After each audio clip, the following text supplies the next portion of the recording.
Imagine your day job puts you at the center of a global conspiracy. Long before the adventures of Ethan Winters, long before Las Plagas, even before the destruction of Raccoon City, there was the mansion located in the middle of the woods. But whose home was it? The answer would only be partially revealed in the first Resident Evil game as the Arklay Mansion, later referenced in subsequent sequels as the Spencer Mansion. But the occupants weren't there to live. They were there to work. What makes this even more distressing are the several notes articulating nefarious schemes and experiments. As far from the watchful eyes of Raccoon City, inhuman scientific studies occurred unimpeded by regulation. And then there is the infamous Keeper's Diary. Unlike so many other files which direct the player with new information such as puzzle solutions or passcodes, this note purely exists to describe the first-hand process of transforming into a cannibalistic monster. The author is simply known as Keeper. May 9th, 1998. At night, we played poker with Scott the guard, Elias, and Steve the researcher. Steve was very lucky, but I think he was cheating. What a scumbag. This is a subtle but excellent introduction to a brief horror story. We learn that everyone from security to scientists and even the groundskeeper will join in on activities to pass the time in the secluded mansion. But even before the monsters appear, the people living here don't care for each other. Either Keeper's a sore loser or Steve is cheating. Either way, it reads a bit paranoid and stir-crazy. May 10th, 1998. Today, a high-ranking researcher asked me to take care of a new monster. It looks like a gorilla without any skin. They told me to feed them live food. When I threw in a pig, they were playing with it, tearing off the pig's legs and pulling out the guts before they actually ate it.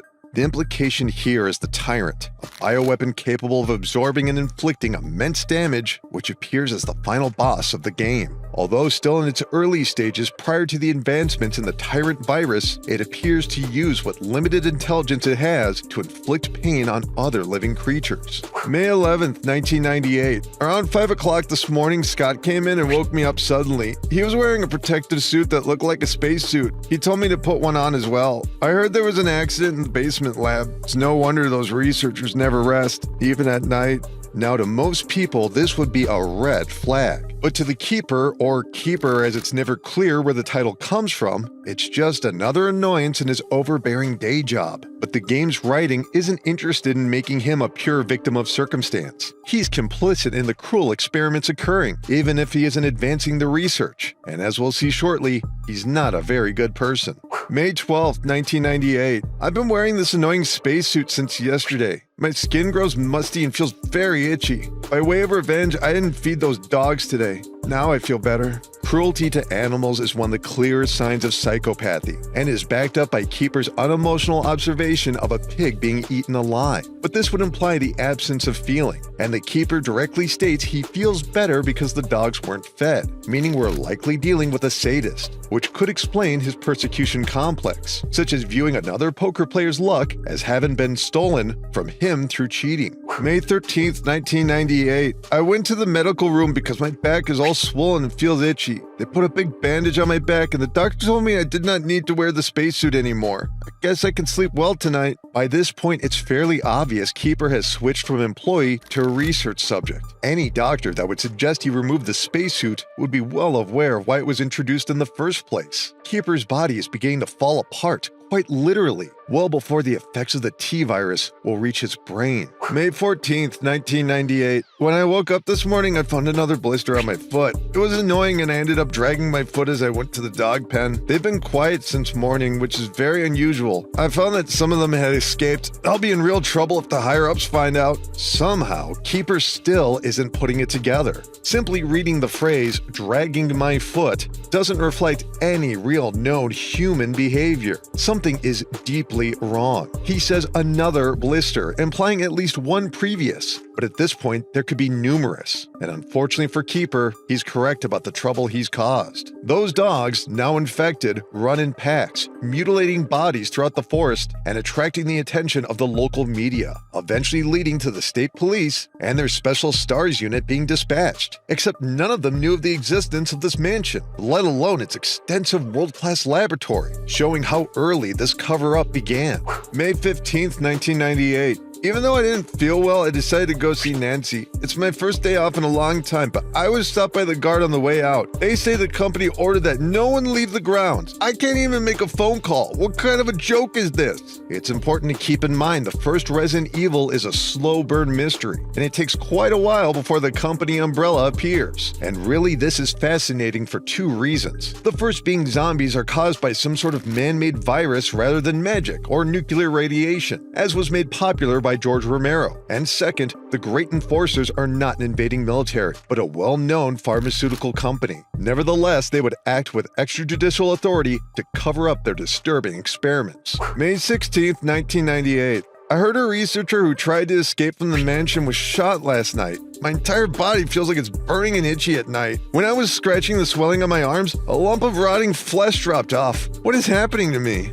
By now, players have destroyed multiple zombie creatures, from scientists to plainclothes men. Most horrific of all is learning their advanced decomposition may not be the result of a zombie attack, but self-inflicted mutilation during the infection process, clawing away dead flesh, but the body never heals. It's also worth noting Keeper essentially survives to complete the T-virus process of becoming a zombie while his mind is physically falling apart as well. May 19th, 1998, fever gone but itchy, hungry and eat doggy food. Itchy Scott came. Ugly face so killed him. Tasty. By now, Keeper's mental faculties have caused him to write in broken fragments. But he is still able to write, despite engaging in strange behavior like eating dog food. Could Keeper be suffering from narcissistic personality disorder? He appears to be in such denial of his circumstances, unless it's centered on him. Steve cheats him at cards. The guard stops him from leaving. When he encounters Scott, the man who attempted to save his life with that protective suit, he murders him because of his appearance. It would be reassuring to imagine this is the result of an evil virus, but more likely, Keeper's inhibitions have merely been reduced with his IQ. However, his newfound cannibalism is a direct result of the T-virus.